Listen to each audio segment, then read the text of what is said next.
Kita selalu dengar kan, setiap pelajar ada potensi. Tapi pernah tak kita terfikir kenapa sistem pendidikan kita kadang-kadang rasa macam sempit sangat? Hari ni, jom kita cuba fahamkan apa sebenarnya jurang antara janji besar pendidikan Malaysia dengan apa yang betul-betul jadi dalam kelas.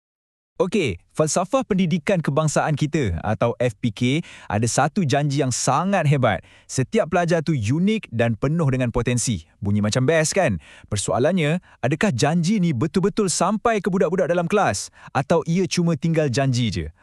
Ini yang kita nak siasat. Baiklah, untuk faham apa yang berlaku sekarang, kita kena undur sikit. Kena tengok balik dari mula. Apa sebenarnya janji asal, janji fundamental yang menjadi tiang seri sistem pendidikan kita ni? Asasnya terletak pada satu idea yang sangat-sangat penting dari FPK tadi. Ayat dia simple je, tapi maknanya dalam. Setiap individu mempunyai potensi.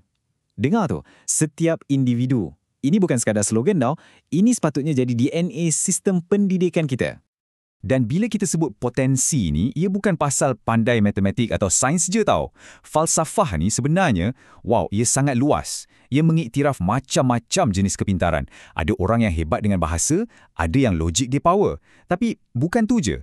Ada juga yang hebat guna tangan, kinestetik.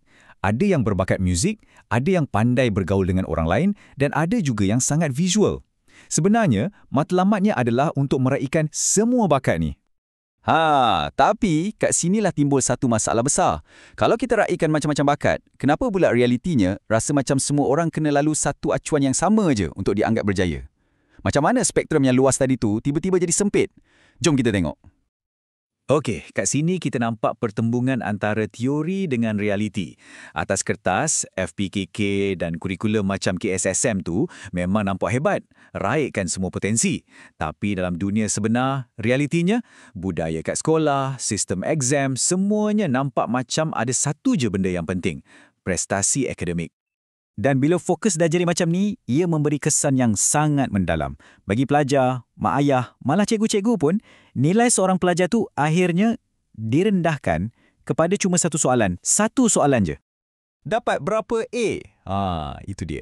Satu soalan ni je dah cukup untuk ambil semua spektrum potensi yang luas tadi tu dan picit masuk dalam satu terowong yang sempit gila.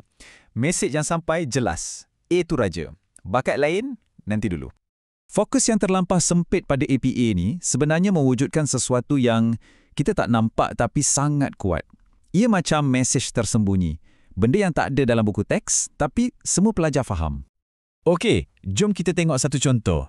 Cuba bayangkan ada seorang student ni, power gila bab enjin motor. Buka, pasang, troubleshoot, semua dia boleh buat. Tangan dia memang hidup. Kepintaran praktikal dan visual dia memang A++. Tapi, disebabkan budak yang sama ni lemah subjek sejarah, contohnya, apa jadi? Sistem peperiksaan kita, macam SPM, terus cop dia sebagai gagal. Habis. Segala skill hebat dia pasal enjin tu, macam tak ada nilai langsung. Sedih kan? Inilah yang pakar panggil kurikulum tersirat. Pelajaran yang tak diajar, tapi dirasai.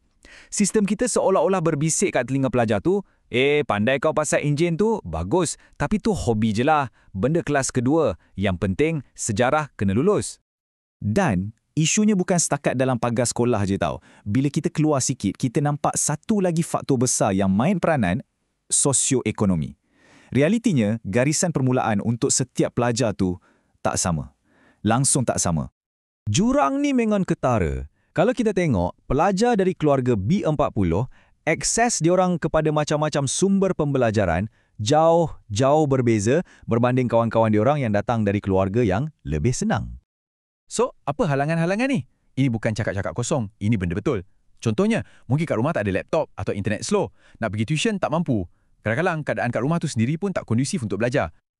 Jadi bila dah nampak semua cabaran ni, soalan paling penting ialah, macam mana kita nak baiki? Ini membawa kita kepada satu perdebatan utama. Apa yang kita perlukan? Equity atau kesaksamaan? Dua perkataan ni bunyi macam lebih kurang je kan? Tapi percayalah, maksud dan impak dia sangat-sangat berbeza. Okey, mari kita bezakan. Kesaksamaan atau equality maksudnya semua orang dapat benda yang sama. Kalau ada 30 pelajar, semua dapat sebiji apple seorang, sama rata. Tapi equity pula lain. Equity ni tentang bagi setiap pelajar apa yang mereka perlukan untuk berjaya. Jadi pelajar yang lebih rendah mungkin perlukan tangga untuk capai apple tu. Jadi kita bagi dia tangga. Pelajar yang dah tinggi mungkin tak perlukan apa-apa. Fahamkan beza dia? Jadi saya nak tinggalkan anda dengan satu soalan besar untuk difikirkan.